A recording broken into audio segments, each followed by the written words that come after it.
Personne ne t'a vraiment préparé à ça. Pas les médecins, pas ta famille, et surtout pas la société, parce que la solitude chez les personnes âgées, ce n'est pas seulement une question de silence dans la maison, c'est une bombe, lente, invisible, qui touche le cœur, le cerveau et l'espérance de vie. Tu veux une vérité glaçante. Vivre seul après 60 ans augmente le risque de déclin cognitif de plus de 60%. Mais ce n'est pas ce chiffre. Qui fait peur, c'est le fait que personne n'en parle, comme si vieillir seul c'était normal, comme si s'y habituer c'était inévitable. Et toi, est-ce que tu t'es déjà demandé ce que cette solitude te prend jour après jour sans faire de bruit? Aujourd'hui, on va dire tout haut ce que d'autres préfèrent taire. On va explorer ce que la science sait, mais ne dit pas, et ce que ton corps ressent, même si tu fais semblant de ne pas l'entendre. Mais attention, ce n'est pas une vidéo triste. C'est une vidéo pour ceux qui veulent rester vivants, vraiment vivants, même seuls. Alors commente cette phrase.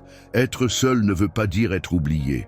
Et si tu veux des vérités que personne ne dit aux seniors, des vérités qui peuvent changer ta santé, ton énergie et ta lucidité, abonne-toi, aime cette vidéo et surtout, reste jusqu'à la fin. Parce que la dernière révélation pourrait changer ta manière de vivre le silence. Tu sais, ce qu'on oublie de te dire quand tu vis seul, ce n'est pas seulement ton moral qui décline, c'est ton corps entier qui s'adapte, malgré lui, à cette absence de lien. La solitude chronique agit comme une inflammation silencieuse. Elle augmente les niveaux de cortisol, l'hormone du stress, dérègle ton sommeil, affaiblit ton système immunitaire, et peu à peu ton corps se met à croire qu'il n'est plus nécessaire. Ce n'est pas une image, c'est une réalité biologique. Des chercheurs ont observé que les personnes âgées vivant seules ont un risque accru de développer des maladies cardiovasculaires, des troubles de la mémoire et même certaines formes de cancer. Pas à cause d'un mauvais gène, mais à cause du manque de contact, de stimulation, de dialogue. Même le simple fait de ne plus être touché régulièrement peut modifier ta tension artérielle. Et le plus grave, c'est que le système de santé traite ça comme un détail. Il soigne les symptômes, la tension, la fatigue, la dépression. Mais il ne te demande jamais à quand remonte la dernière vraie conversation que tu as eue. Cette omission n'est pas une erreur. C'est une faille profonde dans notre regard sur le vieillissement. On parle de prévention, d'autonomie, mais jamais de connexion humaine, comme d'un besoin vital, alors que c'est peut-être la carence la plus dangereuse de toutes. La première habitude que tu dois bannir si tu veux vivre longtemps, c'est de te convaincre que tu déranges. Combien de fois as-tu voulu appeler quelqu'un et tu t'es retenu parce que tu t'es dit « ils ont sûrement mieux à faire ». Cette pensée, elle paraît humble, mais elle te ronge et elle t'éloigne petit à petit de tout ce qui te maintient vivant, la relation, l'échange, la parole. Le cerveau humain n'a jamais été conçu pour vivre en retrait. Il a besoin d'être entendu, sollicité, reconnu. Des études ont prouvé que les personnes âgées qui maintiennent au moins une conversation significative par jour conservent mieux leur mémoire, leur équilibre émotionnel et leur motivation à bouger. Alors non, tu ne déranges pas. Tu rappelles simplement au monde que tu es encore là. Et c'est un acte de santé autant que de dignité. La deuxième habitude qui t'épuise en silence, c'est de ne plus te préparer de vrais repas. Tu te dis peut-être « pour moi tout seul, à quoi bon ?» Mais ton corps, lui, ne comprend pas cette logique. Il a besoin de nutriments, de variété, de chaleur dans l'assiette. Le grignotage, les restes, les repas sans goût. Il t'envoie un message invisible. Je ne vaux plus l'effort. Et ce message-là, ton organisme l'enregistre. Il ralentit, il se dérègle, il baisse la garde. Alors que préparer un vrai repas, même simple, c'est un rituel de présence. C'est une déclaration d'amour à ta propre vie, même seule. La troisième vérité que tu dois entendre, même si elle dérange, c'est que la télévision ne remplace pas la compagnie. Oui, elle remplit un vide. Elle distrait, elle meuble le silence, mais elle ne t'écoute pas, elle ne te répond pas, elle ne te pose pas de questions, elle te laisse spectateur et rester passif, plusieurs heures par jour, accélère le vieillissement du cerveau. C'est prouvé. Ton attention diminue, ta capacité à réagir, à t'orienter, à mémoriser, tout ça s'use. Alors attention, un bon film, une belle émission, pourquoi pas. Mais n'oublie jamais de réactiver ton esprit autrement. Par la lecture, l'écriture, une vraie discussion, une activité qui te demande d'exister. Pas juste d'écouter. La quatrième habitude à éviter, surtout quand on vit seul, c'est de rester trop longtemps sans contact physique. Tu vas me dire, ce n'est pas si important.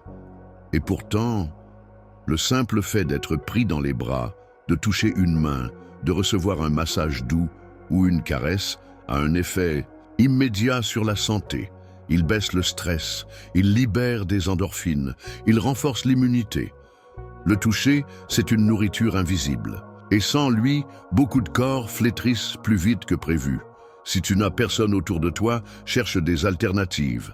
Certaines activités proposent du toucher bienveillant, comme le yoga doux en groupe, la relaxation guidée avec contact ou même certaines formes de soins esthétiques adaptés aux seniors. Ton corps a encore besoin d'être touché et surtout de se sentir réel. La cinquième habitude que tu dois transformer radicalement, c'est de croire que la solitude est un destin. On t'a peut-être dit « c'est normal à ton âge ». Mais ce n'est pas parce que c'est fréquent que c'est acceptable. La solitude prolongée n'est pas une fatalité, c'est un signal, un appel, et parfois une invitation à créer du lien autrement. Tu peux encore rejoindre des groupes, des ateliers, des cercles d'écoute. Tu peux écrire, partager ton expérience, offrir ta sagesse.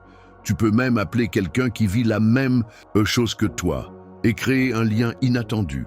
Ce monde a besoin de toi, pas malgré ton âge, mais à cause de ton âge. La sixième vérité, très peu de gens te la diront. Ton cerveau souffre plus du manque de lien que de l'âge. On parle souvent d'Alzheimer, de perte de mémoire, de déclin cognitif. Mais ce qu'on oublie de dire, c'est que l'isolement social accélère tous ces troubles. Pourquoi? Parce que ton cerveau est un organe relationnel. Il s'est construit à travers la parole, l'écoute, le lien. Et quand ce lien disparaît, il se désorganise. Ce n'est pas une métaphore, c'est neurologique. Des IRM ont montré que chez les personnes vivant seules, certaines zones du cerveau s'atrophient plus vite. Celles qui gèrent la mémoire, mais aussi l'orientation, la prise de décision, l'attention. Et ce n'est pas une question d'intelligence, c'est une question de stimulation quotidienne. Même une conversation de 5 minutes, même une lettre lue à haute voix, peut rallumer une zone que la solitude éteignait doucement. La septième vérité est encore plus dérangeante. La solitude chronique dérègle ton intestin. Tu pensais que la solitude, c'était juste une affaire de cœur ou d'émotion? Pas du tout. Ton intestin, ce deuxième cerveau, est directement lié à ton état social. Quand tu es isolé, ton microbiote, c'est-à-dire les bonnes bactéries qui t'aident à digérer, à produire des hormones, à défendre ton corps, perd son équilibre. Tu digères moins bien, tu assimiles mal les nutriments, tu produis plus d'inflammation. Et l'inflammation, c'est la racine silencieuse de beaucoup de maladies liées à l'âge. Le simple fait de partager un repas, d'avoir un moment convivial, même court, modifie positivement ton équilibre intestinal. Et pourtant, aucun médecin ne te le prescrit, parce que le lien social n'est pas un médicament remboursé. Mais c'est peut-être le plus puissant des traitements préventifs. La huitième vérité, on te ment quand on te dit que vieillir, seul, c'est mieux que d'être dépendant. Tu entends sûrement, au moins, tu es encore chez toi. Tu as ta liberté. Tu ne dois rien à personne. Mais ce discours est parfois un piège déguisé, car l'autonomie physique ne vaut rien sans la sécurité affective. Tu peux te lever, marcher, manger seul, et pourtant être en souffrance psychique profonde. Ce que les autres appellent indépendance, toi, tu le vis parfois comme de l'abandon. La vérité, c'est qu'il n'y a aucune honte à demander de l'aide, à vouloir du lien, à chercher de la présence. Ce n'est pas un aveu de faiblesse, c'est un acte de conscience, de survie même, et c'est souvent la première étape vers une vieillesse plus lumineuse. Enfin, la 9e vérité, la plus puissante, on ne t'a jamais appris à habiter le silence. Quand on vit seul, le silence devient une présence permanente. Certains le fuient, d'autres l'endurent, très peu l'apprivoisent. Et pourtant, si tu sais l'écouter, le silence peut devenir un allié. C'est dans ce calme que naissent les idées claires, les souvenirs profonds, les intuitions justes. Le problème, ce n'est pas le silence, c'est le vide non choisi, non habité. Alors, oui, tu es peut-être seul, mais si tu apprends à faire de ton quotidien un rituel sacré, si tu redonnes du sens à chaque geste, chaque repas, chaque pensée, alors tu ne subis plus ta solitude, tu la transcendes, et à partir de là, tout devient possible. Le premier geste que tu peux adopter, c'est de réinstaurer un moment de lien chaque jour, sans attendre que quelqu'un vienne à toi. N'attends pas l'appel, sois celui qui tend la main. Écris un message, appelle un proche, participe à un cercle même virtuel. Même si tu ne dis que bonjour, c'est cette initiative qui relance le mouvement, et c'est ce mouvement qui te redonne ta place dans le monde, car plus tu agis, plus tu existes. Et plus tu existes, plus ton corps te suit. Le deuxième geste, simple mais fondamental, prépare-toi un vrai repas, comme si tu recevais quelqu'un. Sors les bons couverts, mets une nappe, choisis un plat que tu aimes, prends ton temps. Même, seul tu es digne d'un repas complet, chaud, coloré. Cela stimule ta digestion, ton moral, ta vitalité. Et surtout, cela rappelle à ton inconscient que tu es vivant et que tu comptes. Ne fais plus de compromis sur ta propre table. Le troisième geste, commence une micro-habitude quotidienne qui te relie à toi. Une page d'écriture chaque matin, une marche de 10 minutes à la même heure, un moment d'immobilité en silence. Peu importe la forme, ce rituel doit devenir ton ancrage. Tu n'as pas besoin de bouleverser ta vie. Tu as besoin d'un point fixe, tous les jours. C'est ce qui rend les journées moins floues et ton esprit plus stable. Le quatrième geste que tu peux adopter, c'est de réintégrer le toucher dans ta vie. Si tu n'as personne autour, offre-toi un massage doux dans un cadre bienveillant. Va chez un coiffeur, un praticien en réflexologie douce, ou même dans une activité où le contact est présent et respectueux. Tu peux aussi poser ta propre main sur ton cœur ou sur ton bras en pleine conscience.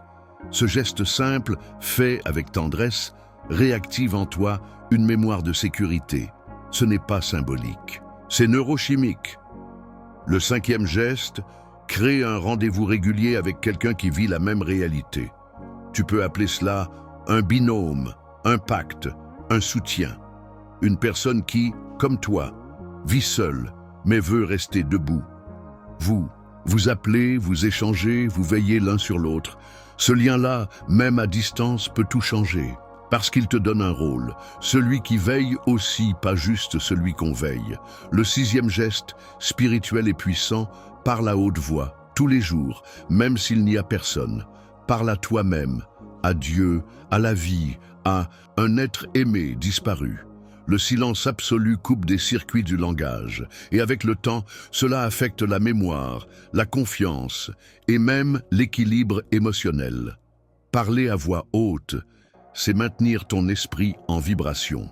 Et c'est parfois dans ces paroles que surgissent les réponses que tu attends. Enfin, le septième geste, transforme ton silence en temple, pas en prison. Éteins la télé, allume une bougie, mets une musique douce, respire, lis une phrase qui t'apaise. Ce moment-là que tu offres à ton âme est un médicament sans effet secondaire. Tu n'es pas en train d'attendre. Tu es en train de vivre pleinement. Et vivre, même seul, c'est un art que tu peux maîtriser jour après jour. Si tu intègres ne serait-ce qu'un seul de ces gestes, tu verras une lumière nouvelle s'installer, pas à l'extérieur, mais en toi. Et c'est elle qui changera tout. Tu viens d'entendre des vérités que peu osent dire, non pour faire peur, mais pour éclairer. Parce que vivre seul ne veut pas dire vivre en silence, et encore moins vivre dans l'ombre. Tu as découvert que le simple fait de t'isoler peut transformer ton cerveau, ton cœur, ton intestin. Tu as vu que l'absence de lien n'est pas un détail, mais une urgence invisible. Et tu sais désormais que tu peux agir, à ton rythme, à ta manière, mais avec lucidité. Tu peux rétablir le lien, tu peux te remettre à parler, à toucher, à te nourrir avec conscience. Tu peux transformer ton quotidien non pas en attente, mais en œuvre, en témoignage, en force tranquille. Tu es peut-être seul, mais tu n'es pas inutile. Tu es peut-être oublié par certains, mais tu peux encore te rappeler à la vie. Et ce rappel commence par un geste, un mot, une main tendue, un repas préparé avec amour, une pensée claire qui refuse la résignation. Alors maintenant, dis-moi en commentaire, et toi, à ton âge, quelle est la seule chose que tu refuses de sacrifier? Ta joie? Ton autonomie? Ta voix? Je te lis, et d'autres aussi te liront, parce que tu n'es pas seul à être seul. Et si cette vidéo t'a fait réfléchir, ou vibrer, ou même pleurer, alors partage-la à un ami, à un frère, à une voisine. Quelqu'un a besoin de l'entendre, et surtout abonne-toi, pas pour grossir un chiffre, mais pour recevoir chaque semaine une vérité douce, solide, essentielle, pour vivre mieux, pas juste plus longtemps. Parce que la vie ne s'arrête pas quand on est seul, elle change de forme, et parfois, elle devient plus vraie que jamais.